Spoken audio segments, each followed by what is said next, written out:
बेटी एक बार चल के लड़के को देख तो लो। मेरा दावा है कि लड़का तुम्हें बहुत पसंद आएगा। बाला बहुत अच्छा लड़का है। हाँ हाँ बेटी, हम लोग तुम्हारे दुश्मन तो नहीं है।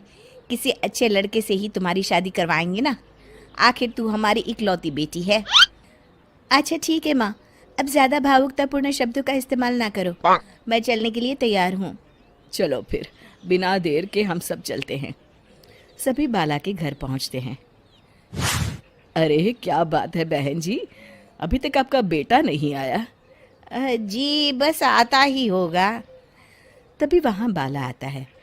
लो जी, आ गया मेरा बेटा। ये लोग तुझे देखने आए हैं और ये इनकी बेटी नम्रता है। बाला के सर पर बिल्कुल बाल नहीं होते। ये देख नम्रता और उसके परिवार वालों की आंखें फटी की फटी रह जाती है। ये तो टकला है। हे भगवान, माँ पिताजी, आप दोनों एक टकले से मेरी शादी करवाने वाले थे। अरे ये तो पूरा उजड़ा चमन है। देखो बेटी, इस तरह किसी का मजाक उड़ाना गलत है। किसी के बारे में इस तरह की बातें नहीं करते। बालों का क्या है, वो तो आते जाते रहते हैं। लड़का टकला है तो क्या हुआ, इंजीनियर है, अच्छा खासा कमाता है। आप चुप रहिए जी। इसकी तरफदारी इसलिए कर रहे हैं क्योंकि आपके भी सर पर बाल नहीं है। मैंने तो आपसे शादी कर ली, मगर मैं अपनी बेटी की शादी एक टकले से बिल्कुल नहीं करवाऊंगी।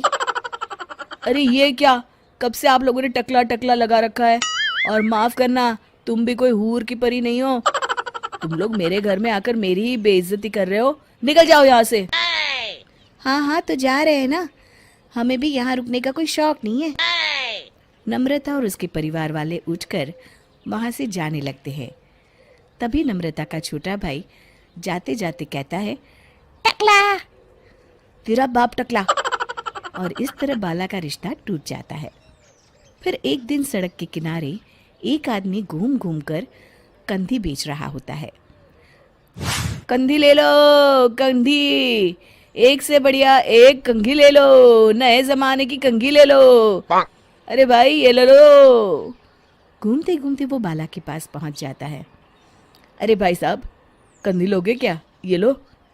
तभी उसकी नज़र बाला के सर के ऊपर पड़ती है।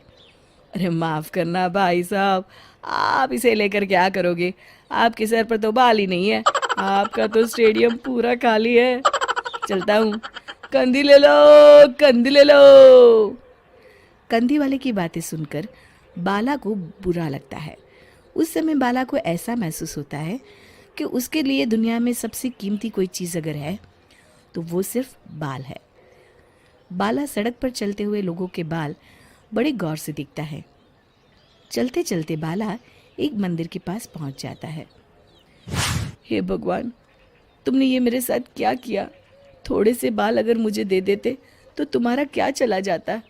सारी दुनिया मेरा मजाक उड़ाती है। अरे भाई, आज पहला इंसान देख रहा हूँ जो मंदिर आकर भगवान से अपने लिए बाल मांग रहा है। बेटा, भगवान ने तुम्हें सब कुछ तो दिया है। अच्छी सेहत है, अच्छी नौकरी है। लगता है तुम्हारी तबीयत ठीक नहीं है। घर जाओ, सब ठीक हो जाएगा। बाला वहाँ से चला जाता है।